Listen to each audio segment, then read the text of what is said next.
कर जोरों विनती करूं, धरूं चरण पर शीश। गुरु राम देवानंद जी महाराज ने दियो नाम बख्शीश। कोटि कोटि सिजदा करूं, कोटि कोटि प्रणाम।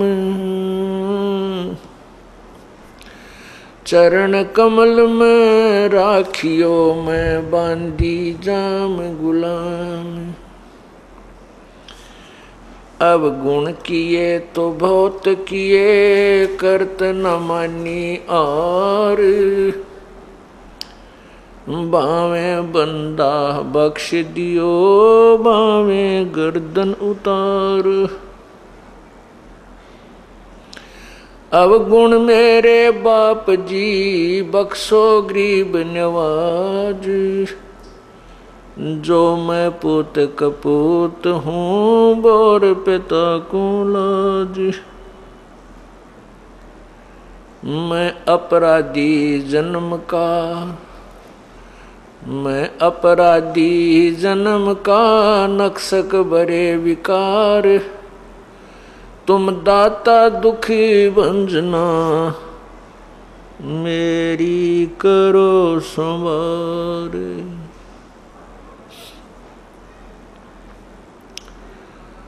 गुरु जी तुम ना भूलियो, चाहे लाख लोग मिल जाई। हमसे तुमको बहुत है, तुमसे हमको नहीं। तुम्हारे विसारे क्या बने, मैं किसकी शरण में जाऊं।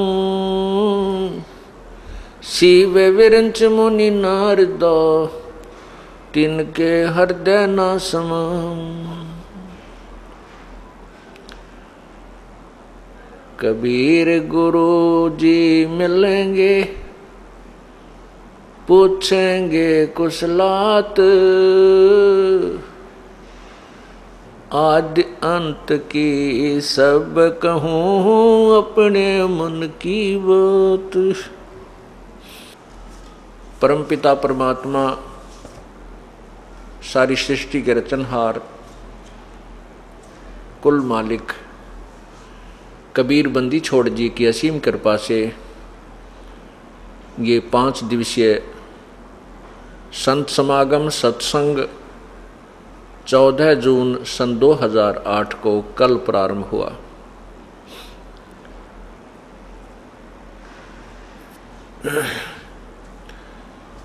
ये ज्येष्ठ मास चल रहा है। ज्येष्ठ सुदी पूर्णमासी को पूर्ण परमात्मा अपने निज धाम रत धाम सतलोक से चल कर आए थे और यहाँ एक शिशु रूप धारण करके लीला की थी। उस उपलक्ष्य में ये समागम हो रहा है। कारण कुछ भी हो, उद्देश्य परमात्मा की महिमा को उसकी पुण्य आत्माओं तक पहुंचाना ही सत्संग का मूल उद्देश्य होता है।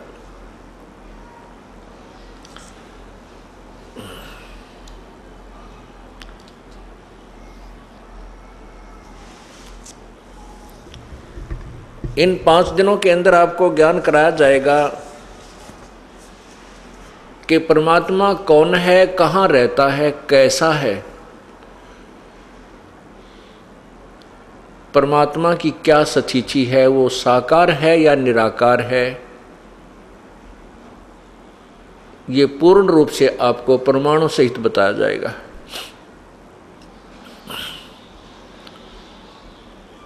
जो पुण्यात्मा इन 5 दिन के सत्संग को सुन लेगा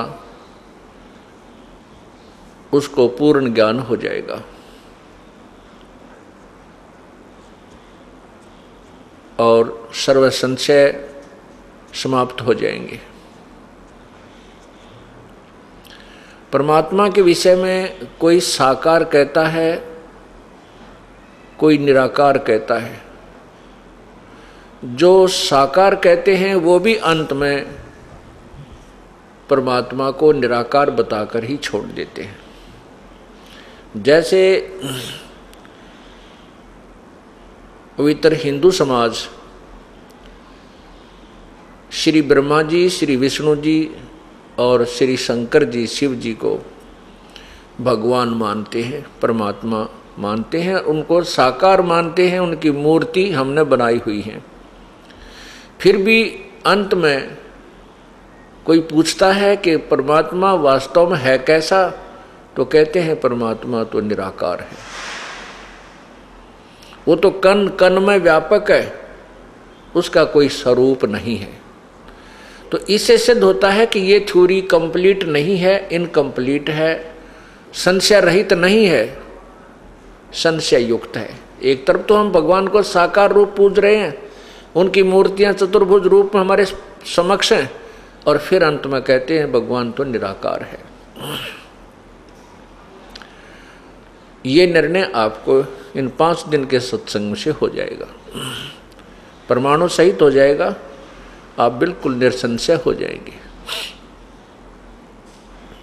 जब तक हमारा संशय दूर नहीं होगा हम भक्ति नहीं कर सकते, हम उस मार्ग पर दृढ़ नहीं रह सकते। आपको कोई भी विचलित कर देता है कि ऐसा नहीं है, वैसा नहीं है, फिर आप इस समस्या से परेशान नहीं होंगे।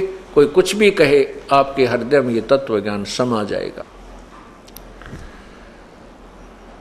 तो इस प्रकार जब तक हम निसंशय नहीं हो जाएंगे, तब तक हम भक्ति मार्ग को दृढ़ता से स्वीकार नहीं कर सकते। परमेश्वर कबीर जी कहते हैं, मामुंडू उस संत की जिससे संशय न जाए। कहते हैं वो संत, धिक्कार है उस संत को जो संशय निवारण ना कर सके। तत्व ज्ञान एक ऐसा ज्ञान है जिससे सब संशय समाप्त हो जाते हैं। परमेश्वर कहते हैं, कबीर और ज्ञान सब ज्ञानड़ी, कबीर ज्ञान सो ज्ञान, जैसे गोला तोब का करता चले मैदान। ये तत्व ज्ञान जो 5 दिन में आपको बताया जाएगा, ये तोब का गोला है, और ये आपके सर्व संशयों को समाप्त कर देगा। इस तत्व ज्ञान से जब आप अन्य संतों के ज्ञान की तुलना करोगे, ऋषि महर्षियों के ज्ञान की तुलना करोगे, वो सब साफ हो जाएंगे और आप स्वयं पहचान सकोगे कि वास्तव में परमात्मा कैसा है और आज तक हमें कैसा ज्ञान प्राप्त हुआ है। आज हम जिस सत्संग को प्रारंभ करने जा रहे हैं वो है परमात्मा, पूर्ण परमात्मा का इस पृथ्वी पर आगमन।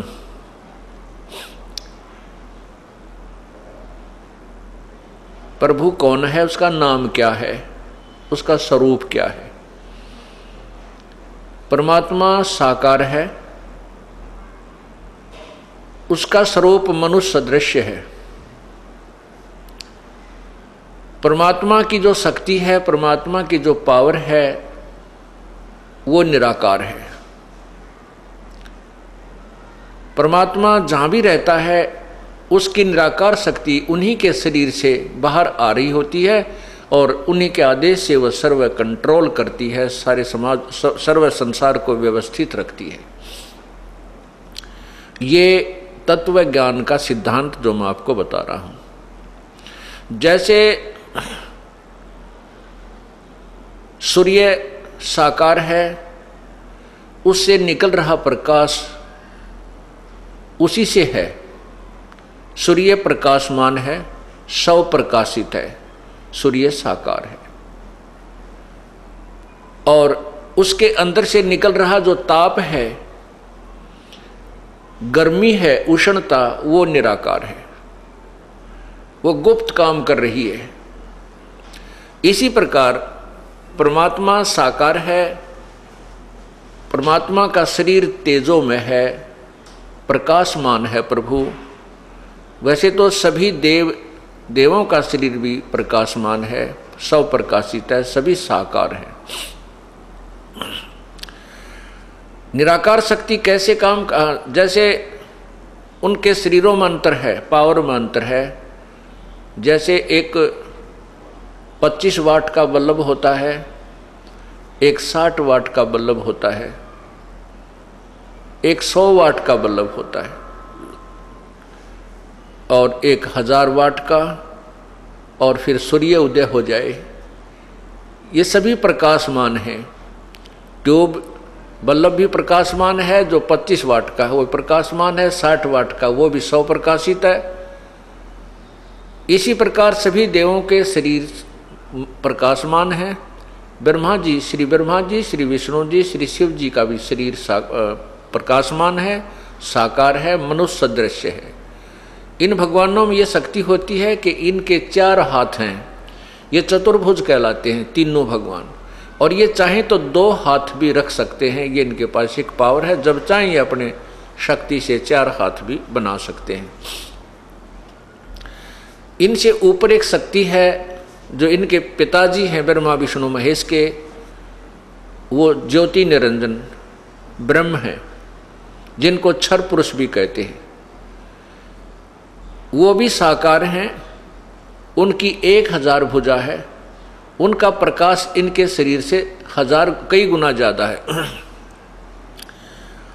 और शक्ति दुर्गा जो ब्रह्मा विष्णु महेश जी की माता जी हैं, इनका भी प्रकाशमान शरीर है, और ये भी साकार है। इनका स्त्री स्वरूप है, नर आकार है, क्योंकि मानव आकार ही माना जाता है स्त्री या पुरुष का। इनकी दुर्गा की 8 भुजाएं हैं, ये चाहे तो 2 भुजाएं भी रख सकती है, जब चाहे ये 8 भुजाओं को भी फैला सकती है, विस्तार कर सकती है। ये सिद्धि होती है जो इनके पास उपलब्ध है। ब्रह्म जो है ये 21 ब्रह्मांड का भगवान है, 21 ब्रह्मांड का भगवान है। इसका शरीर भी प्रकाशमान है, शव प्रकाशित है। ब्रह्म से ऊपर परब्रह्म जिसको अक्षर पुरुष कहते हैं, वो भी 100 प्रकाशित है, मनुष्य सदृश शरीर है। उसका शरीर का प्रकाश इस ब्रह्म से अधिक है, और वो अक्षर पुरुष 7 शंख ब्रह्मांड का प्रभु है, स्वामी है, भगवान है। परब्रह्म से ऊपर एक पूर्ण ब्रह्म है, पूर्ण ब्रह्म, वो भी मनुष्य सदृश शरीर युक्त है, तेजोमय शरीर है। उस परमात्मा का यानी पूर्ण ब्रह्म का, परम अक्षर ब्रह्म का शरीर जो है वो इन सब से ज़्यादा प्रकाशमान है। उस पूर्ण परमात्मा को सत्य पुरुष भी कहते हैं। उसी परमात्मा ने अपने अन्य 3 रूप और बना रखे हैं, 3 रूपों में और रहता है। वो परमात्मा असंख्य ब्रह्मांड का मालिक है, जिसके अंतर्गत 7 संख्य ब्रह्मांड परब्रह्म के अर्थात अक्षर पुरुष के, तथा 21 ब्रह्मांड इस ब्रह्म के अर्थात क्षर पुरुष के, और ये सभी तीनों लोग उस परमात्मा के अंतर्गत आते हैं। वो सबका मालिक है, कुल मालिक है, वो सत्य पुरुष है। वो परमात्मा सत्यलोक में रहता है, उसका निवास, उसकी राजधानी सत्यलोक है, और बाकी उसका देश है, बाकी उसके सब ब्रह्मांड उसी का राज्य साम्राज्य है। अन्य जो भगवान है वो उसी के अंतर्गत आते हैं। सतलोक में पूर्ण परमात्मा रहते हैं, उससे ऊपर 3 लोक और हैं। अलख लोक, उसके ऊपर अगम लोक, और सर्वोच्च स्थान जो है वो अनामी लोक, अकय लोक कहलाता है। वो पूर्ण परमात्मा परम अक्षर ब्रह्म ही अन्य 3 रूपों में ऊपर रहता है, भिन्न भिन्न रूपों में 4 स्थानों पर वही रहता है, सतलोक में, अलखलोक में, अगम लोक और अकय लोक में। उसी परमात्मा के प्रत्येक लोक में उपमा के नाम भिन्न भिन्न हैं। जैसे अपने देश के प्रधानमंत्री जी अपने पास कई विभाग रख लेते हैं, तो जिस भी विभाग के वो दस्तावेजों पर वे साइन करते हैं वहाँ पर वो अपने आप को मंत्री लिखते हैं। उस समय उनकी पावर प्रधानमंत्री से कम होती है, मनुष्य वही होता है, व्यक्ति वही होता है। इसी प्रकार परमात्मा की स्थिति को समझने के लिए हमने यहाँ के एग्जाम्पल, यहाँ के उदाहरणों का सहारा लेना पड़ेगा। अब साकार परमात्मा, प्रत्येक प्रभु साकार है। अब जैसे प्रत्येक प्रभु साकार है, श्री ब्रह्मा, श्री विष्णु, श्री शिव जी, ये एक एक विभाग के मंत्री हैं। श्री ब्रह्मा जी रजगुण विभाग के, श्री विष्णु जी सतगुण विभाग के और श्री शिव जी तमोगुण विभाग के मालिक हैं।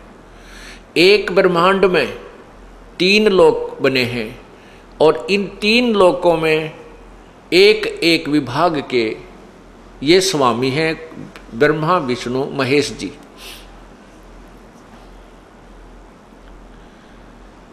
और ऐसे ऐसे असंख्य ब्रह्मांडों का मालिक है पूर्ण परमात्मा, परम अक्षर ब्रह्म। प्रत्येक प्रभु की पावर है, प्रत्येक परमात्मा साकार है और उनकी शक्ति निराकार है। उनकी शक्ति की एक सीमा है, उनकी रेंज की एक क्षमता है। उनसे निकल रही जो रेंज है उसकी अपनी अपनी सीमाएं हैं, उससे बाहर काम नहीं करती। जैसे मोबाइल टावर लगा हुआ होता है, उसकी सीमा फिक्स कर दी जाती है। वह उसके अंतर्गत जब मोबाइल फ़ोन आ जाता है तो उस टावर के अंतर्गत वो कार्य करना शुरू कर देता है। उससे दूर उसकी पावर नहीं है, उसकी रेंज नहीं है, तो वहाँ उस टावर की अक्षमता काम नहीं करेगी, वो निष्क्रिय हो जाएगा। इसी प्रकार श्री ब्रह्मा जी, विष्णु जी, शिव जी, ये केवल 3 लोकों में, कौन से लोक? पृथ्वी लोक, ऊपर स्वर्गलोक, जो कॉमन स्वर्ग है, ब्रह्मलोक नहीं, स्वर्गलोक, और नीचे एक पाताल लोक है। इन 3 लोकों में एक एक विभाग के रजगुण ब्रह्मा जी, विष्णु सतगुण विष्णु जी, तमगुण शिव जी, ये एक एक विभाग के भगवान हैं, यानी मालिक हैं, स्वामी हैं। इन तीनों भगवानों की शरीर से एक ऐसी रेंज निकल रही है, ऐसी शक्ति निकल रही है जो यहाँ उनके अंतर्गत रहने वाले इन प्राणियों को प्रभावित करती है।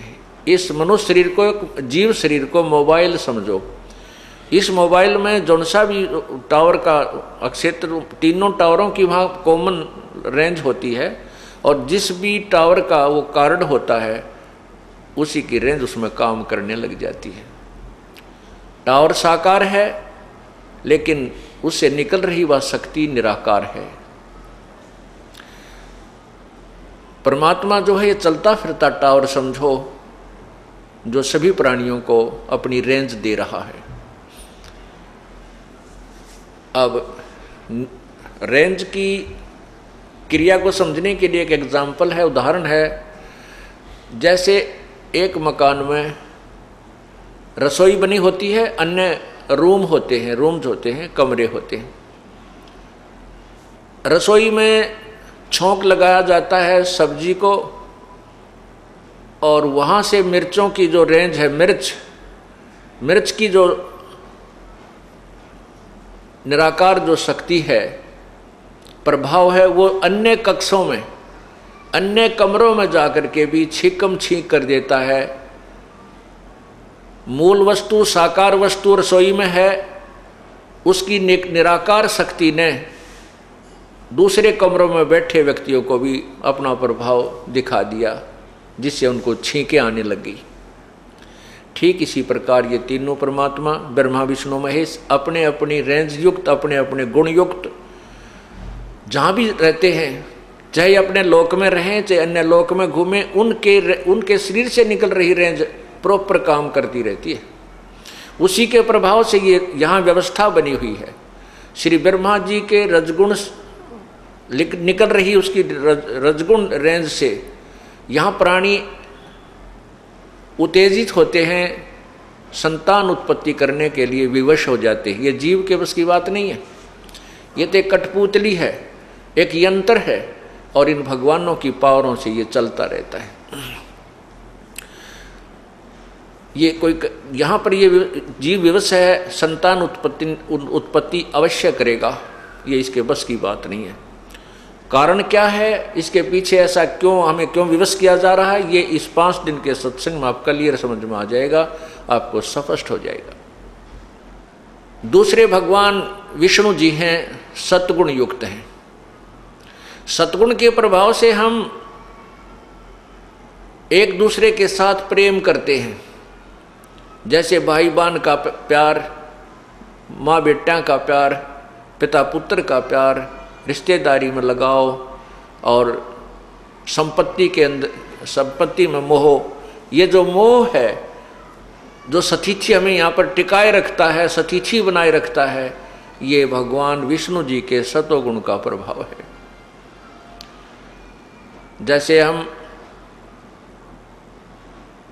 अपने पुत्रों से, अपनी पत्नी से, अपनी संपत्ति से कितना लगाव रखते हैं, ये हमारे बस की बात नहीं है, ये जीव के बस की बात नहीं है, क्योंकि जीव एक यंत्र है, एक मशीन है, और ये इसीलिए इसी अकॉर्डिंग बनाया गया है, इसी की व्यवस्था ऐसी की गई है कि ये रेंज इसमें काम करें पूर्ण रूप से, ये शक्ति काम करे अपनी अपनी रेंज के आधार पर।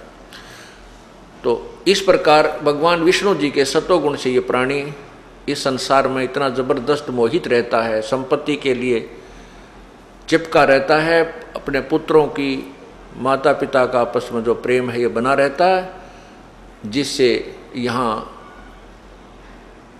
एक व्यवस्था बनी रहती है। ये यहाँ पर आवश्यक भी है, क्योंकि अगर ऐसा ना हो तो यहाँ बहुत बुरा हाल हो जाए, कोई भी ना रहे संसार में।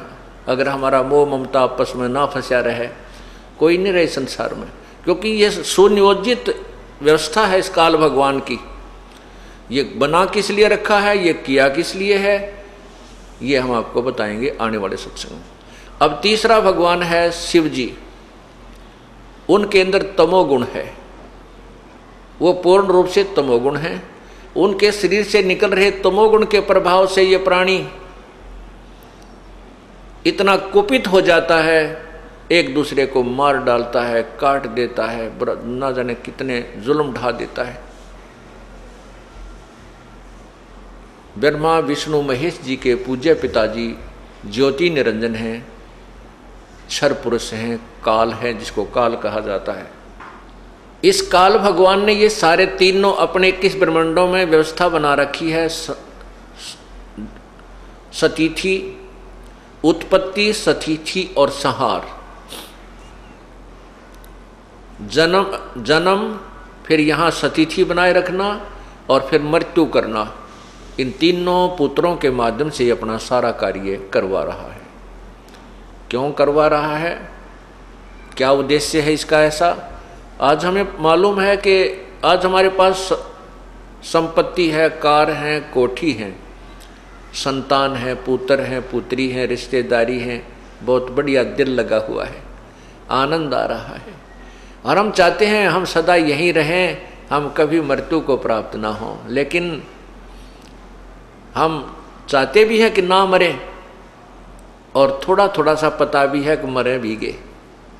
मतलब पता तो है, लेकिन विश्वास ये नहीं होता कि हम अभी मर जाएंगे। हम इस आस पर जीवित रहते हैं कि अभी तो नहीं मरेंगे, अभी तो 100 वर्ष तो जीवन होता ही है। 100 वर्ष तक पहुंचने के उपरांत फिर ये प्राणी सोचता है और भी उम्र बताते हैं मनुष्य तो 150 वर्ष भी जी जाता है। मर तो जाए चाहे कल, मर जाए चाहे अभी एक पल में, लेकिन आस बहुत दूर तक की हम लगाए रहते हैं। तो कहने का भाव ये है कि हम चाहे यहाँ कितने सुखी नजर आ रहे हैं, उस सुख को जिसको हम सुख मानते हैं, वैसे तो ये सुख संत नहीं मानते यहाँ के किसी भी वस्तु में या किसी भी धन को या संतान संपत्ति को हम सुख मान रहे हैं, संत इनको सुख नहीं मानते, क्योंकि ये सुख अस्थायी है। जैसे अभी मृत्यु हो जाए वो सब हमारा यहीं रह गया, ना पुत्र साथ गए ना बेटी साथ गई।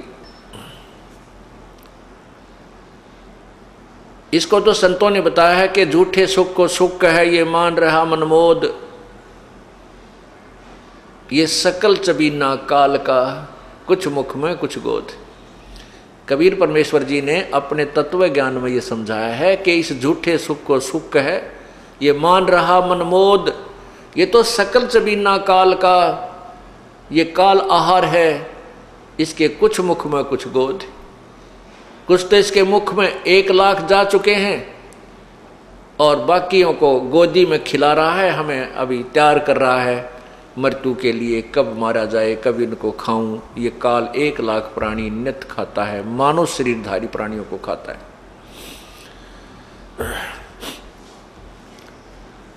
अब जैसे हम यहां पर नहीं चाहते कि मरे, परमात्मा जब हमारी मृत्यु करता है वो अपनी शक्ति का पावर करता है, यानी शंकर भगवान को ड्यूटी दे रखी है, उसके अंदर एक गुण भर दिया है तमोगुण, वो हमारा संहार करता है, बाई फोर्स करता है, जबरदस्ती करता है। हम मर के कति राजी को नहीं, कति प्रसन्न नहीं है। ऐसा क्यों है? हमें ये मालूम है कि यहां ना कोई रहा ना रहेगा, और फिर भी हम मरना नहीं चाहते, क्योंकि ये हमने अच्छा नहीं लगता और अच्छा है भी नहीं। जब हमारी मृत्यु होनी है और उसका कोई निश्चित समय भी को नहीं, आज मर जाए या कल मर जाए, 1 पल के बाद 1 सेकंड में एक्सीडेंट में मृत्यु हो जाती है। जो व्यक्ति घर से निकला, गाड़ी में सफ़र कर रहा है या अपनी गाड़ी ले रखी है और जा रहा है किसी उद्देश्य से, उसके मन में सैकड़ों कल्पनाएं होती हैं, इच्छाएं होती हैं, वहाँ जाऊँगा, वहाँ से ये करके आऊँगा, और पता नहीं वापस आएगा कि नहीं आएगा। और फिर भी हम इस भूल भुलैया में उलझे रहते हैं। ये हम नहीं, ये काल भगवान ने हमें इतना विवश कर रखा है कि हमारे कोई चारा नहीं है। हम देखते हैं कि वो एक्सीडेंट में एक ही परिवार के 2 सदस्य मर गए बेचारे। कुछ दिन हम दुख मानते हैं अगर कोई निजी व्यक्ति हमारे आसपास का या घर का सदस्य चला जाता है, बाद में फिर हम विवश हैं, हम भी फिर उसी सफ़र पर चल रहे होते हैं। ये हमारी व्यवस्था है, बस की बात नहीं। तो हम नहीं मरना चाहते। क्यों नहीं चाहते? जब पता है कि हमारी मृत्यु निश्चित है और ये संसार छोड़ के जाना पड़ेगा, फिर भी यहाँ से मोह नहीं हटता। ये तो आपको बता दिया कि हमारे आपके बस की बात नहीं है। ये तो इन तीनों गुणों का प्रेशर इतना है, ये आपके और हमारे बस की बात नहीं। हाँ, इसको ख़त्म करने के लिए, इसको निष्क्रिय करने के लिए इनसे सुप्रीम पावर, एक पूर्ण परमात्मा की भक्ति, एक ऐसा ट्रीटमेंट है, उसके करने से फिर इनकी रेंज निष्क्रिय, इनकी जो पावर है ये निष्क्रिय हो जाएगी, इनका प्रभाव समाप्त हो जाएगा। तब हम यहाँ से निकल सकते हैं। उसका एक ट्रीटमेंट है, अर्थात वो एक उपासना है, वो साधना है, वो हमने करनी पड़ेगी, वो श्रद्धा के साथ करनी पड़ेगी। तब हम इनके जो प्रभाव से बच सकेंगे। अब हम क्यों नहीं मरना चाहते? क्योंकि हमें अच्छा नहीं लगता। क्यों? हम सतलोक में रहते थे, हम सत्यलोक में रहते थे, वहां मरते नहीं थे। सदा हम वहां पर अमर शरीर प्राप्त करके रहते थे, हमारे बच्चे थे, परिवार था, ठाठ से रह रहे थे, लेकिन हम अपनी नादानी, अपनी गलती के कारण इस काल के जाल में फंस गए। अब हमें वो स्वप्न याद आते हैं, वो हमारे अंदर, वो हमें याद है कि हम मरते नहीं थे, मरना नहीं चाहिए, लेकिन यहाँ का नियम है कि जो जन्म हुआ है उसकी मृत्यु अवश्य होगी। यहाँ ब्रह्मा, विष्णु, महेश जिनको हम भगवान मानकर पूजा करते थे, इनकी भी जन्म और मृत्यु होती है, ये भी अमर नहीं है। देवी भागवत 3 स्कंद अध्याय 4 और 5 में आपको दिखाएंगे, इसी सृष्टि रचना जब शुरू करेंगे आपको समझाने की, उसमें स्पष्ट लिखा है कि दुर्गा इन ब्रह्मा विष्णु महेश की माता है, ज्योति निरंजन ये ब्रह्म इनका पिता है, और ब्रह्मा विष्णु महेश तीनों स्वीकार करते हैं कि हमारा तो जन्म मृत्यु होता है, हम अविनाशी नहीं हैं। अब हम सतलोक में वापस जाने की तैयारी कर रहे हैं, जहाँ पर ना कोई कष्ट है, ना कोई रोग है, ना कोई गर्मी है, ना कोई फ्लड आती है, ना कोई महामारी आती है, न कोई वहाँ पर अकाल गिरता है, वहाँ सदा सुख रहता है। सदा सुख, उसको सुख सागर कहते हैं। शंखों लहर मेर की उपज कहर नहीं जा कोई, दास गरीब अचल अविनाशी सुख का सागर सोई। शंखों लहर मेहर की उपजे कहर नहीं जा कोई। आप देखते हो यहाँ पर कई बार हृदय में इतनी दया भर जाती है, इतनी दया भर जाती है कि शत्रु भी शत्रु नजर नहीं आता, महसूस नहीं होता, उसके प्रति भी एक प्यार उमड़ आता है। क्यों झगड़ा करते हैं, किस लिए करते हैं, लेकिन वो रहती है अक्षण मात्र ही, कुछ ही देर के बाद वो लहर समाप्त हो जाती है, वो हिलोर चली जाती है, फिर वही अकड़, वही नो की नो गुस्सा, वही अंदर से बकवादें प्रारंभ हो जाती हैं। तो भगवान बताते हैं कि उस सतलोक में ऐसी मेहर की लहर शंखों पल पल यही निकलती हैं, वहाँ कहर की लहर नहीं है। शंखों लहर मेहर की उपज कहर नहीं जा कोई, दास गरीब अचल अविनाशी सुख का सागर सोई। वो सुख सागर है। जैसे समुद्र में, सागर में जब जहाज बीच में पहुंच जाता है, अन्य वस्तु नजर नहीं आती, केवल जल दिखाई देता है, सर्वत्र सागर ही होता है। इसी प्रकार वो परमात्मा का सतलोक सुख सागर है, सुख सागर, वहाँ सुख ही सुख है, सुख ही सुख है। जैसे पानी में, समुद्र में दूसरी चीज होती ही नहीं, ऐसे ही सतलोक में सुख के अतिरिक्त कोई वस्तु है ही नहीं, कोई और पीड़ादायक कोई भी वस्तु नहीं है, कोई भी पदार्थ नहीं है, और न ही कोई ऐसा जीव है। अब वो परमात्मा पूर्ण ब्रह्म, सारी सृष्टि का रचनहार, कुल मालिक, अपने लोक से चलकर इस काल ब्रह्म के 21 ब्रह्मांडों में आता है। वो किस लिए आता है, क्यों आता है, इसका एक सीधा सा उदाहरण तो ये बताएंगे। जैसे महाराजा होता है, उसके अंतर्गत सैकड़ों राजा हुआ करते थे, जो पूरी पृथ्वी का शासक होता था, जिसको चक्रवर्ती राजा कहते थे। वो अन्य स्थानों पर जाता था कि उस अक्षेत्र का, उस नगरी का राजा कोई अन्याय तो नहीं कर रहा, प्रजा को पीड़ित तो नहीं कर रहा है। अगर ऐसा वो कर रहा है तो उसको मैं फिर जनता को राहत दूंगा। एक तो उद्देश्य ये होता है। अब इसी प्रकार पूर्ण परमात्मा इस काल के ब्रह्मांडों में आता है।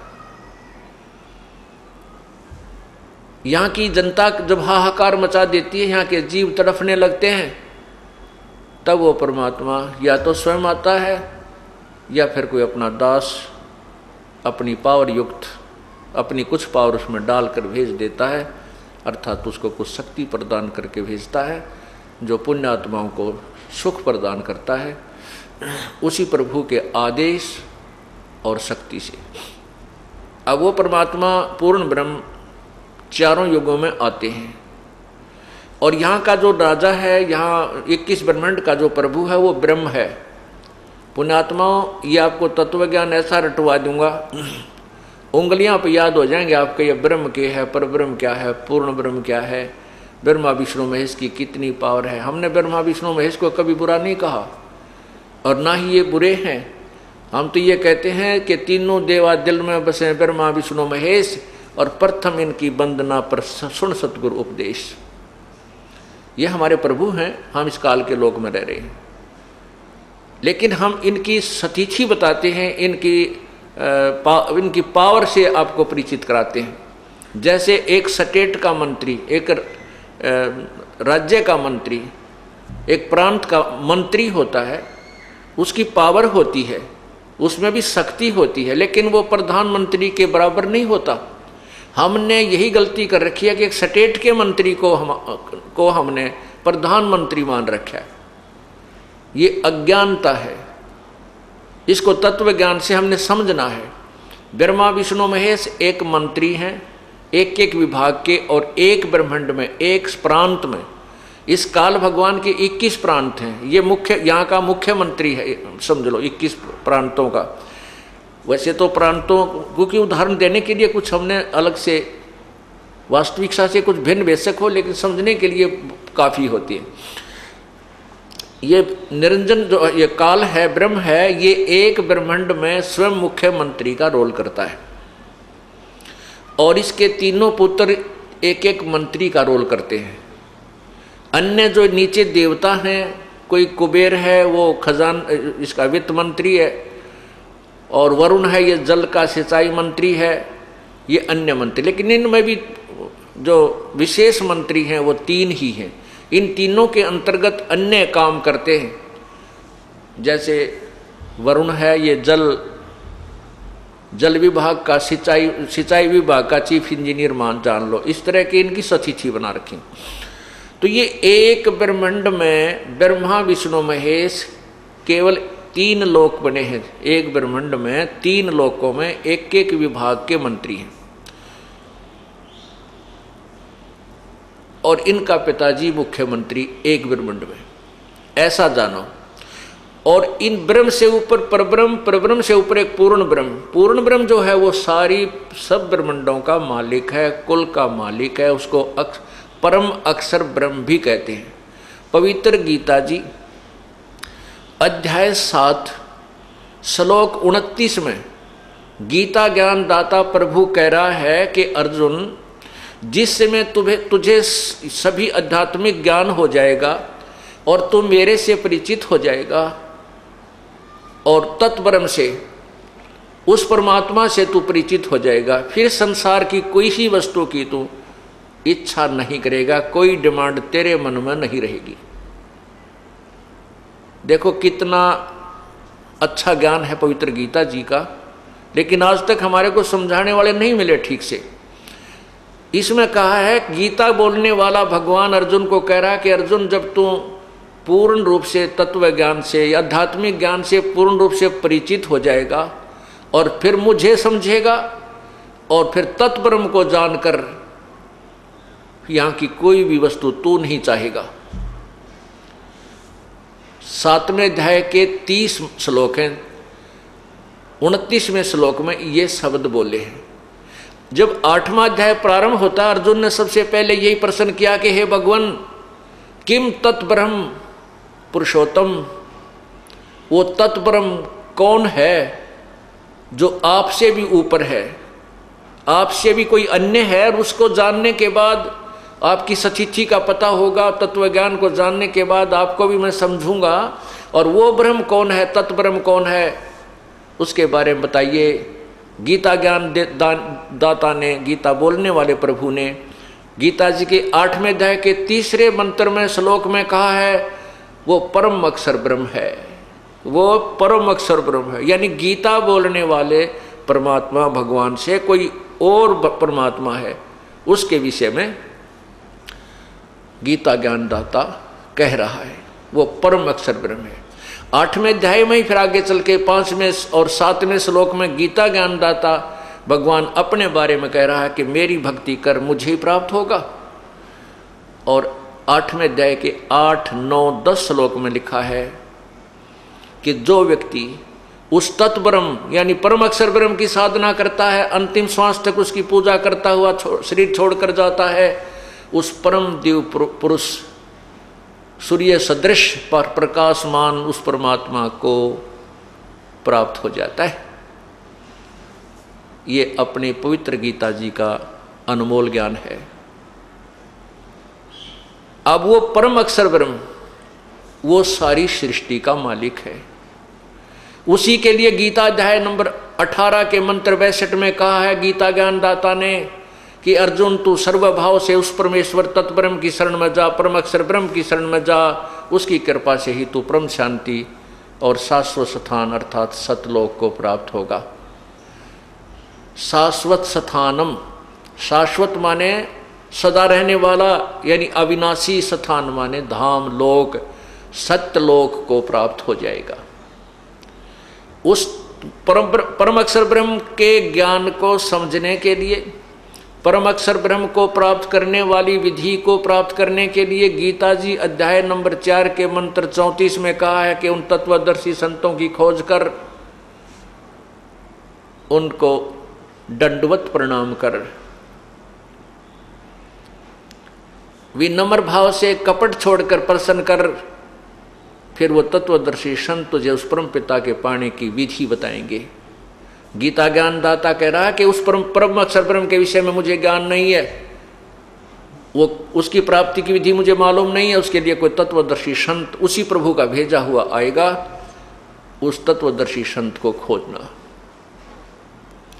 वो तत्वदर्शी संत होगा कैसा, उसकी क्या पहचान है, पवित्र गीता अध्याय नंबर 15 के प्रथम मंत्र में ही स्पष्ट कर दिया है कि वो उसकी क्या पहचान होगी उस तत्वदर्शी संत की, कि वो उस संसार रूपी उल्टे लटके हुए वृक्ष के का पूर्ण विस्तृत विवरण देगा। स वेदवित वो तत्वदर्शी संत होगा। उस परमात्मा ने, पूर्ण ब्रह्म ने स्वयं ही एक भूमिका की थी तत्वदर्शी संत की, स्वयं ही वो भगवान है, स्वयं ही संत बनकर आते हैं, स्वयं ही एक अच्छे भक्त की भूमिका करके हमें उदाहरण देते हैं कि बेटा ऐसे ऐसे रहना जैसे मैं रह रहा हूं। उस परमात्मा ने, उस तत्ब्रह्म ने, परम अक्षर ब्रह्म ने आकर के आप ही तत्वदर्शी संत की भूमिका निभाई थी। उसके बाद उन्हीं के ज्ञान से इस दास को वो तत्व ज्ञान प्राप्त हुआ है और तत्वदर्शी संत की पदवी उसी परमात्मा ने इस दास को दी है। तो उस परमेश्वर ने, उस परम अक्षर ब्रह्म ने, सतपुरुष ने, कबीर परमेश्वर ने आकर के आज से 600 वर्ष पूर्व सवसम वेद यानी कबीर वाणी का के माध्यम से हमें यह ज्ञान दिया था। क्या कहा था, अक्षर पुरुष एक पेड़ है निरंजन वाकी डार, अक्षर पुरुष एक पेड़ है निरंजन वाकी डार, तीनों देवा शाखा है भाई पात रूप संसार। अक्षर पुरुष एक पेड़ है, निरंजन वाकी डार और तीनों देवा शाखा हैं, ये पात रूप संसार। कितना प्यारा ज्ञान दिया गीता जी में, और स्पष्ट कर दिया है कि वो तत्वदर्शी संत कैसा होगा। इस उल्टे लटके हुए संसार रूपी वृक्ष का यानी पूर्ण विवरण बताएगा। उसके तना क्या है, कौन है, जड़ कौन है, तना कौन है, और वो डार कौन है, फिर वो शाखाएं, तीनों शाखा क्या हैं, और संसार रूपी वृक्ष कौन है। तीनों गुण रजगुण ब्रह्मा, सतगुण विष्णु, तमगुण शिवजी रूपी तो शाखाएं हैं।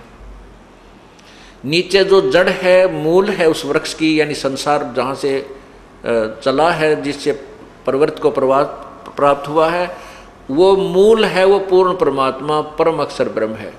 एक वृक्ष की जो जड़ होती है वो जमीन के अंदर हिडन होती है, गुप्त होती है, प्रोक्ष होती है, और उससे बाहर तना होता है। तना नीचे जो जड़ है वो तो परम अक्षर ब्रह्म जानिए, और जमीन से बाहर तुरंत जो मोटा हिस्सा भाग होता है वृक्ष का, उसको तना कहते हैं, उसको अक्षर ब्रह्म अर्थात पर ब्रह्म जानिए। और फिर ऊपर जाके शाखाएं, मोटी मोटी डार निकलती हैं, उनमें से एक डार को ज्योति निरंजन ब्रह्म क्षर पुरुष जानिए। उसी क्षर पुरुष एक ब्रह्म के आगे जाके 3 शाखाएं बन जाती हैं।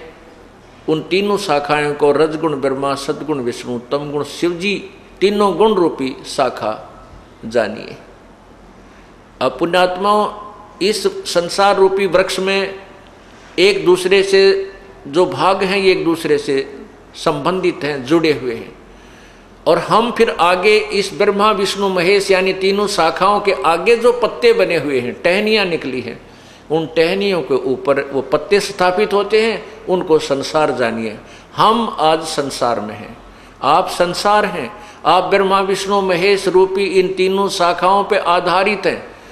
आपको इन्हीं के माध्यम से आपका किया हुआ कर्म यानी फल मिलता है, आपको आहार प्राप्त होता है। जैसे पूरे पेड़ को आहार प्रारंभ होता है, मूल से शुरू होता है। मूल पूर्ण परमात्मा है, परम अक्षर ब्रह्म है, वही सभी का पालन पोषण करता है इस पूरे वृक्ष, संसार रूपी वृक्ष का। अब जड़ से खुराक चलती है, जड़ से आहार चलता है, तना में आया, तना से फिर उस मोटी डार में गया, यानी पूर्ण परमात्मा से सबका किया हुआ कर्म का फल स्टार्ट हुआ। वो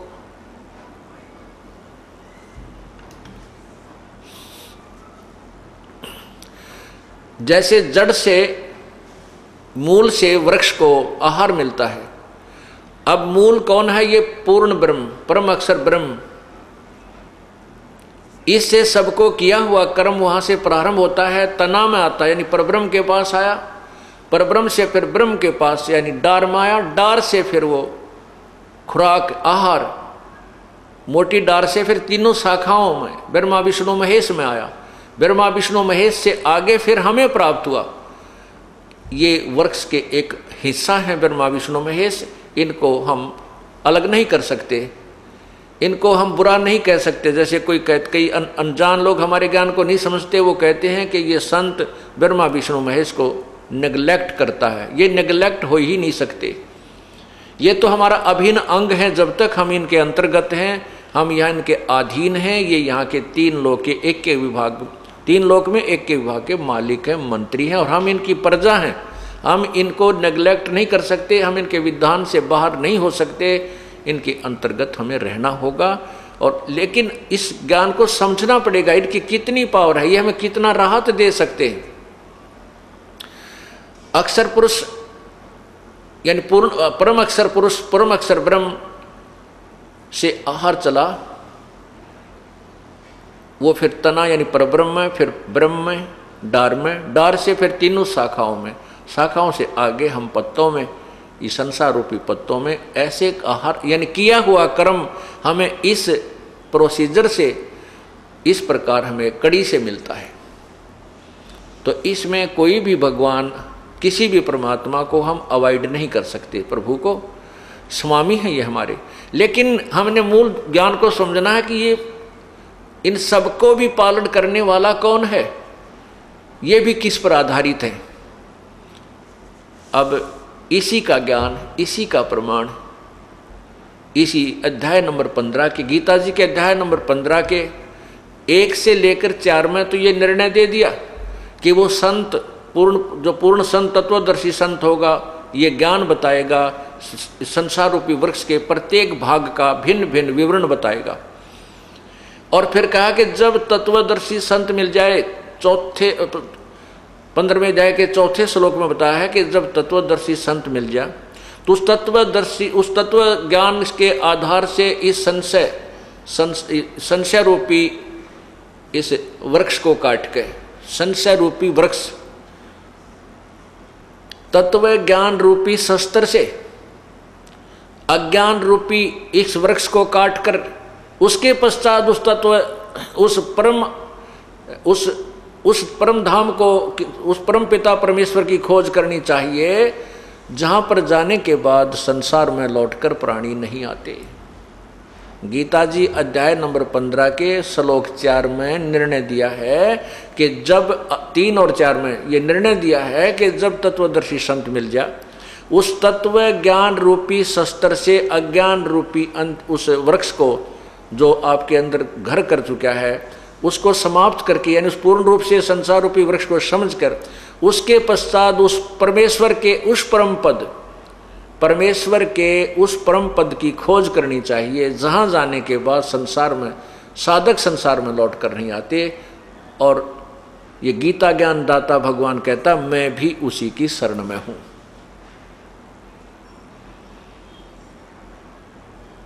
अब गीता ज्ञान दाता परमात्मा चौथे अध्याय के 5वें श्लोक में कहता है कि अर्जुन तेरे और मेरे बहुत जन्म हो चुके हैं, तू नहीं जानता मैं जानता हूं। गीता जी अध्याय नंबर 2 के श्लोक 12 में कहा कि अर्जुन ऐसा नहीं है कि आप, हम और ये सैनिक पहले नहीं थे या आगे फिर जन्म नहीं होगा, या हम वर्तमान में ही हैं। हम पहले भी थे, अब भी हैं, आगे भी आप और हम ये सभी जन्मते मरते रहेंगे। इसे सिद्ध हुआ कि गीता ज्ञान दाता प्रभु अविनाशी नहीं है, ये अविनाशी नहीं है। इसीलिए कह रहा है कि उसके पश्चात उस परम पद परमेश्वर की खोज करनी चाहिए, जहां जाने के बाद फिर संसार में साधक लौट कर नहीं आते, अर्थात उनको पूर्ण मोक्ष हो जाता है, उनका जन्म मृत्यु का झंझट सदा के लिए समाप्त हो जाता है। इसके पश्चात 15वें अध्याय के 16 और 17 गीता जी अध्याय नंबर 15 श्लोक 16 और 17 में इन तीन भगवानों की न्यारी न्यारी स्थिति निर्णायक दे रखी है। एक क्षर पुरुष ब्रह्म को कहते हैं, अक्षर पुरुष परब्रह्म को कहते हैं, और परम अक्षर ब्रह्म, परम अक्षर पुरुष इस पूर्ण ब्रह्म को कहते हैं। इन तीनों भगवानों की न्यारी न्यारी स्थिति है। गीता जी अध्याय नंबर 15 श्लोक 16 में कहा है कि इस संसार में दो भगवान हैं, पुरुष माने प्रभु, दो पुरुष, दो भगवान हैं, एक क्षर पुरुष, एक अक्षर पुरुष। और इन दोनों प्रभुओं के लोकों में और इन दोनों प्रभुओं के शरीर नाशवान हैं, आत्मा अविनाशी होती ही है। ये स्वयं भी नाशवान है, इनके अंतर्गत जितने प्राणी इनकी भी जन्म मृत्यु होती है। ये अमर नहीं है, ये अमर नहीं है। लेकिन अक्षर का अर्थ अविनाशी होता है। अब ध्यान से सुनना पुण्यात्माओं, क्योंकि एक तत्व ज्ञान है, इसमें समय समय पर हर एक निर्णय दिया जाता है और आपको पूर्ण रूप से ये समझ में आना चाहिए, तभी आप इस मार्ग को ग्रहण कर सकोगे। यहां अक्षर पुरुष का अर्थ अविनाशी भगवान, अविनाशी प्रभु। लेकिन फिर 15वें अध्याय के 17वें श्लोक में लिखा कि वास्तव में अविनाशी तो इन दोनों से भी न्यारा है, और वही परमात्मा कहलाता है, और वही तीनों लोकों में प्रवेश करके सबका धारण पोषण करता है। वो अविनाशी परमात्मा इस प्रकार कहा जाता है। अब यहां सोचना है कि 15वें अध्याय के 16वें श्लोक में भी यही कहा है कि एक क्षर पुरुष नाशवान भगवान, एक अक्षर पुरुष, क्षर पुरुष ब्रह्म है और अक्षर पुरुष ये परब्रह्म है। तो अक्षर पुरुष का अर्थ अविनाशी भगवान हुआ, अविनाशी प्रभु हुआ। और फिर 17वें श्लोक में कह दिया कि ना अविनाशी तो इन दोनों से भी उत्तम पुरुष तो, यानी वास्तव में सच्चा भगवान तो कोई इनसे भी न्यारा है, और वही वास्तव में अविनाशी है। इससे सिद्ध हुआ कि ये अक्षर पुरुष जिसको कहते हैं ये भी अविनाशी नहीं रहा। इसको समझने के लिए एक एग्जाम्पल कोट किया जाता है, एक उदाहरण दिया जाता है, ध्यानपूर्वक सुनना। तत्व ज्ञान को समझे बिना आप भक्ति पर नहीं लग सकते, और ना ही काल के लोक से आपकी यहाँ से आस्था हट सकती। क्षर पुरुष ब्रह्म है, अक्षर पुरुष ये परब्रह्म है, परम अक्षर ब्रह्म यानी पूर्ण परमात्मा वो पूर्ण ब्रह्म है। इन तीनों भगवानों की स्थिति को समझने के लिए आप ऐसे समझिएगा कि जैसे एक सफ़ेद कप होता है, चाय पीने का, चीनी का प्याला जिसे कहते हैं, उसकी स्थिति से आप परिचित हैं कि हाथ से अगर छूट गया, फर्श पे गिर गया तो टुकड़े टुकड़े हो जाएगा, इतना क्षर है, नाशवान, बिल्कुल इसका तो क्लियर पता है कि नाशवान है। दूसरा कप समझिए स्टील का, इस्पात का बना हुआ है, अब वो कप उस सरपुरुष यानी उस मिट्टी के कप की तुलना में हमें बहुत स्थायी नजर आता है, अविनाशी नजर आता है भी, लेकिन वो भी वास्तव में अविनाशी नहीं है, क्योंकि स्टील को भी, लोहे को भी समय आने पर जंग लगेगा और एक दिन वो विनाश को प्राप्त हो जाएगा। लेकिन उसकी तुलना में वो बहुत ज़्यादा समय के बाद नष्ट होगा, इसलिए उसको भी हम पक्का मान लेते हैं कि वो भाई टूटा को नहीं, खत्म नहीं होएगा खत्म, टूट भी जाएगा, अगर व्हीकल के नीचे आ गया टूट भी गया, और अच्छे लठ गण मार दिए उसका चूरा भी हो जाएगा। यानी वो स्थायी होते हुए भी वो जंग लगेगा, स्थायी नजर आते हुए भी उसका विनाश होगा, जंग लगेगा।